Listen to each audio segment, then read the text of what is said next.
मैं आप सभी इस महाविद्यालय के परिवार को, मैनेजमेंट और विद्यार्थियों को धन्यवाद देता हूं कि आप जैसे बुद्धिजीवियों के समक्ष मुझे कहने का सुअवसर प्रदान किया। और आज का जो विषय है जिस पर हम चर्चा करने के लिए आए हुए हैं और आप भी उसके शेयर होल्डर हैं, बीइंग ए इंटेलेक्चुअल,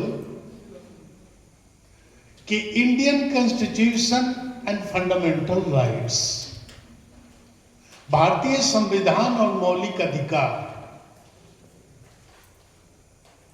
तो इस टॉपिक से स्पष्ट हो जाता है कि भारतीय संविधान अपने आकार की दृष्टि से दुनिया का सबसे बड़ा डेमोक्रेटिक कॉन्स्टिट्यूशन कहलाता है। और उस बिगेस्ट डेमोक्रेटिक कॉन्स्टिट्यूशन का जो बिगेस्ट पार्ट है वो फंडामेंटल राइट्स है। इस दृष्टि से भारतीय संविधान सिर्फ ही दुनिया में चर्चित नहीं है, बल्कि भारतीय संविधान की जो आत्मा है, लाइफ लाइन है, जिसे हम मौलिक अधिकार के रूप में जानते हैं, वो दुनिया के किसी भी डेमोक्रेटिक कॉन्स्टिट्यूशन में वर्णित मौलिक अधिकार से सबसे बड़ा मौलिक अधिकार का अध्याय है। अगर इस आकार की दृष्टि से देखें तो भारतीय संविधान के अंतर्गत मौलिक अधिकार का वर्णन करना, मैं समझता हूं कि टेस्ट मैच की जरूरत है। लेकिन समय की नजाकत और जमाने की मांग टेस्ट मैच की नहीं, T20 की है। तो आपको T20 मैच में ही, T20 स्पीच में ही पूरे मौलिक अधिकार का इनिंग्स दिखलाएंगे, इनिंग्स को एक्सप्रेस करेंगे, जिससे आप अनुमान लगा सकते हैं कि भारतीय संविधान में वर्णित मौलिक अधिकार न सिर्फ आकार की दृष्टि से, मात्रा की दृष्टि से, क्वांटिटी की दृष्टि से, बल्कि क्वालिटी की दृष्टि से भी न सिर्फ भारत के लिए बल्कि दुनिया के सभी विकासशील देशों के लिए एक गौरव का विषय है। मानव की विकास यात्रा आप फॉलो करेंगे, एक एक स्टाइल में मैं इसको एक्सप्लेन करते चलता हूं। मानव की विकास यात्रा एक तीर्थ यात्रा है, पिलग्रिम्स प्रोग्रेस है।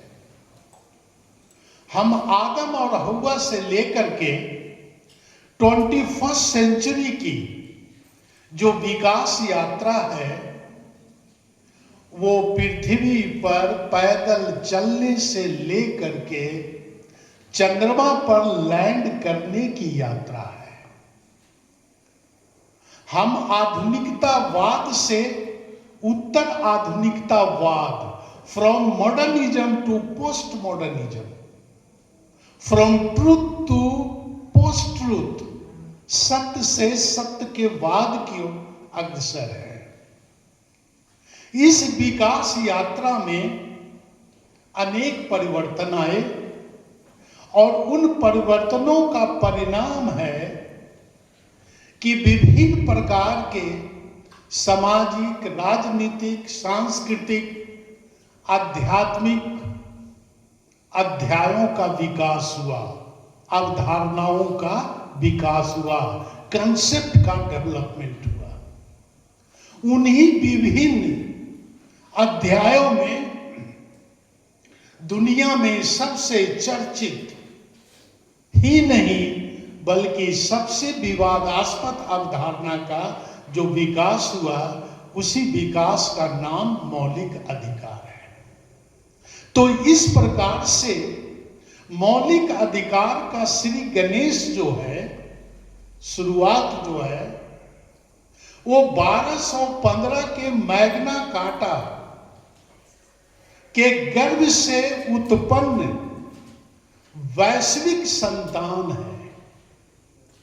1215 का मैग्ना कार्टा ऐसे राजनीतिक व्यवस्था का निरूपण करता है जो सिर्फ राजा या रानी की महल से संचालित नहीं होता है, बल्कि वो रंग गरीबों की रोशनी से गौरवान्वित होता है। तो राजतंत्र से प्रजातंत्र का जो राजनीतिक विकास का जो चरण है, उस चरण का आधार यही मौलिक अधिकार है। नो टैक्सेशन विदाउट रिप्रेजेंटेशन, बिना प्रतिनिधित्व के कोई कर नहीं। No taxation without representation is the root cause of fundamental rights. इस प्रकार से मौलिक अधिकार की अवधारणा ने राजतंत्र की समाधि पर प्रजातंत्र का पुल पुष्पित किया और उस पुष्पित फल का परिणाम है मौलिक अधिकार। राज और व्यक्ति के बीच कैसा रिलेशन हो, कैसा संबंध हो, ये हमेशा से विवाद की विषय वस्तु रही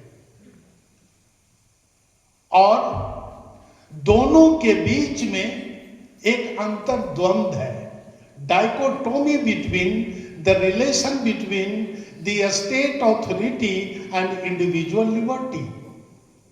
राज्य की शक्ति और व्यक्तिगत स्वतंत्रता के बीच जो अंतर्द्वंद है, इस अंतर्द्वंद को एक शब्द में परिभाषित करने वाली जो टर्मिनोलॉजी है, शब्दावली है, उसी को हम मौलिक अधिकार कहते हैं। एक ओर हम राज्य की सत्ता की बात करते हैं, क्योंकि राज्य की सत्ता के बिना हम मॉडर्न सिविलाइजेशन की उम्मीद नहीं कर सकते। और दूसरी ओर लोकतंत्र में हम जनता के अधिकार और स्वतंत्रता की गारंटी चाहते हैं और इसीलिए state authority and individual liberty का जो कॉम्बिनेशन है, that combination is called fundamental rights. तीसरा पॉइंट है, मैंने पहले ही कहा था कि T20